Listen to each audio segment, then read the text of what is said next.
कोकणातील आंबा हंगाम उंबरठ्यावर आलेला असताना फुलमाशी तुडतुड्याने इतर आजारांचा धोका वाढत चाललाय। अशा संवेदनशील काळात किरिये रामेश्वर आंबा संशोधन केंद्रातील प्रमुख अधिकारी मुंबईत जास्त आणि केंद्रात कमी थांबतात असा गंभीर आरोप सुराज्य अभियानाचे समन्वयक डॉक्टर रविकांत नारकर यांनी पत्रकार परिषदेत केलाय। संशोधन केंद्राचा कारभार सुधारला नाही तर आंदोलन छेडण्याचा इशाराही त्यांनी दिलाय। बाळशास्त्री जांभेकर स्मारक आणि पत्रकार भवन इथं हिंदू जनजागृती समितीच्या सुराज्य अभियानाची पत्रकार परिषद डॉक्टर नारकर यांच्या अध्यक्षतेखाली पार पडली। यावेळी ॲडव्होकेट वीरेंद्र इचलकरंजीकर, राजेंद्र पाटील, सत्यवान कदम, बागायतदार दीपक वारिक, विकास दीक्षित, रवींद्र कारेकर, अशोक करंगुटकर आदी उपस्थित होते। पण आज या ठिकाणी ज्यावेळी आम्ही गेल्या वर्षी RTI केला, त्या RTIच्या अंतर्गत जे काय आपल्याला माहिती मिळाली ती खूप धक्कादायक आहे। कारण गेल्या 10 वर्षामध्ये 5 कोटीच्या वर वेतन म्हणून त्यांना दिलं गेलं आहे आणि या 10 वर्षामध्ये ना कुठल्याही प्रकारचं संशोधन झालेलं नाही आहे। उलट जे काय ब्राझीलमध्ये वगैरे संशोधन झालेलं आहे ते त्याचं क्रेडिट ते कधी स्वतः घेताना आपल्याला या ठिकाणी दिसतात।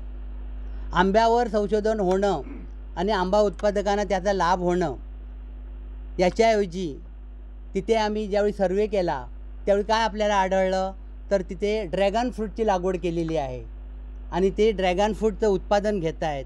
म्हणजे लाखो रुपये खर्च करून 20,000 नी 22,000 उत्पादन घेण्याचा तिथे एक उपक्रम राबवला जातो आहे। बरं, ही ड्रॅगन फ्रूट विकत कोण घेत आहे तर त्यांचेच कर्मचारी विकत घेत आहेत आणि सांगतायत काय की शेतकऱ्यांना एक पर्यायी उत्पादनाचा साधन म्हणून आम्ही हा प्रायोगिक तत्वावर सुरू केलेला आहे। ही फार हास्यास्पद गोष्ट आहे ना।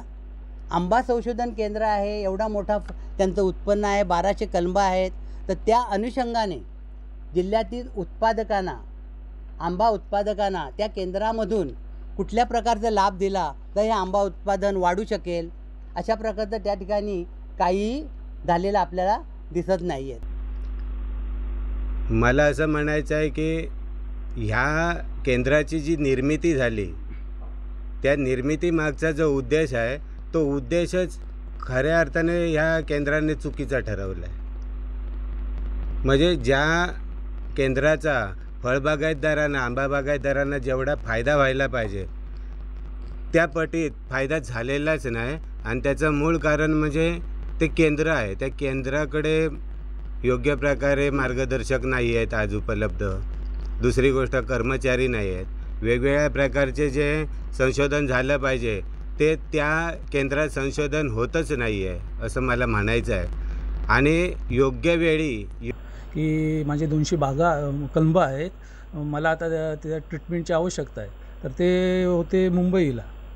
तिथून आता त्यांच्या परत त्यांना विचारलं की मग तुमच्या कार्यालयात कोण आहेत का, म्हणजे ऑप्शनल तिथे जाऊन मी त्यांना घेऊन येईन, माझ्या बागेत नेईन आणि सर्व झाडं दाखवीन, तरी पण तिथे कोण नाहीत। म्हणजे आमच्याकडचा बघा, आमच्याकडचा आंबा बागायतदार शेतकरी आहे तो काय प्रशिक्षित शेतकरी नाही आहे की जो स्वतःच्या बुद्धीने सगळे प्रश्नाची उकल करू शकेल। त्यामुळे ह्या केंद्राची आम्हाला तशी पण गरज होती। त्या उद्दिष्टानेच ते केंद्र स्थापित केलं गेलं, कार्यरतसुद्धा झालं, परंतु त्यांच्याकडून हवा तसा प्रतिसाद मिळत नाही, अत्यंत उदासीन प्रतिसाद आहे। आता दुधवाडकर आणि वारिक साहेबांनी जे सांगितलं तेच मुद्दे मी अधोरेखित करू इच्छितो। हे सगळं त्यांच्याकडून अपेक्षित आहे, पण ह्या दोघांनी जे सांगितलं तेच मी पुढे नेऊ इच्छितो की तिकडचे जे सक्षम अधिकारी आहेत, जे तिथे त्यांची नेमणूक झाली आहे, तेच एवढे उदासीन आहेत की ते तिथे जाग्यावरच नसतात। हा अनुभव मलाही आहे। मी तिकडे गेलो माझ्या काही समस्या घेऊन, तर त्यांच्याकडून असाच कोल्ड रिस्पॉन्स। तर जशी इतर ठिकाणी शेतकरी आत्महत्या करतात, आपल्याकडे आत्महत्या होत नाहीत। आपला माणूस मुंबईला जातो, काय मिळेल तो काम करायला तिकडे जातो। मग आंबा बागायतदार अशा आत्महत्या करायला लागल्यावरती ही काहीतरी व्यवस्था सुधारणार आहे का, हा मात्र प्रश्न तिथे नक्की आहे। प्रसंगी नमूद करायसारखे वाटते ती म्हणजे हेल्पलाईन नंबर असायला पाहिजे त्या केंद्राला, जेणेकरून प्रत्येक शेतकरी त्या हेल्पलाईनचा वापर करून आपली बागायती किंवा आंब्यावर येणारे वेगवेगळे आजार त्याला योग्य माहिती मिळेल, याच्यासाठी ती हेल्पलाईन असावी। आता हेल्पलाईनचा उपयोग त्याला त्याचबरोबर दुसरी अशी आमची ह्याच्या अनुषंगाने सांगावसारखं वाटतं, प्रत्येक क्षेत्रात संशोधन केंद्रात एक मॉडेल बाग असते, आदर्श बाग म्हणू आपण।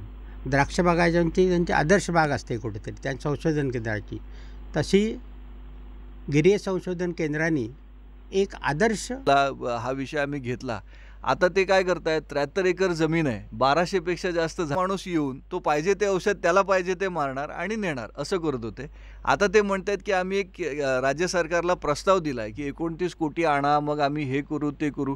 पण जे आत्ता व्हायला पाहिजे ते होत नाही आहे. 29 कोटी येणार कधी, ते अद्ययावत संशोधन केंद्र बनणार कधी आणि लोकांना त्याचा फायदा होणार कधी. त्याच्या आधी सोलापूरचे आंबे इथे विकायला येतील, गुजरातचे विकायला येतील आणि इथले आंबा उत्पादक आत्महत्या करायला लागतील. इथपर्यंत हे जाऊ द्यायचं आहे का, हा त्याच्यातला प्रश्न आहे. त्यांचा जो आम्हाला सपोर्ट हवा आहे त्याच्यामध्ये टेक्निकल, आम्ही त्याच्यामध्ये कॉम्पिटंट नाही ना. शेतकरी, सगळे शेतकरी सुशिक्षित नाहीत. मगाशी मी म्हटलं त्याप्रमाणे की जो तो प्रत्येक ज्ञानी नाही त्याच्यामध्ये ना, की आम्ही काय वापरलं पाहिजे. मग अशा याच्यामध्ये काय होतं, विक्रेते काहीतरी बुलबुलाया दाखवून विकतात, मग ते चुकीचे औषध दिलं, आणखीन नुकसान व्हायला लागलं त्याच्यामध्ये.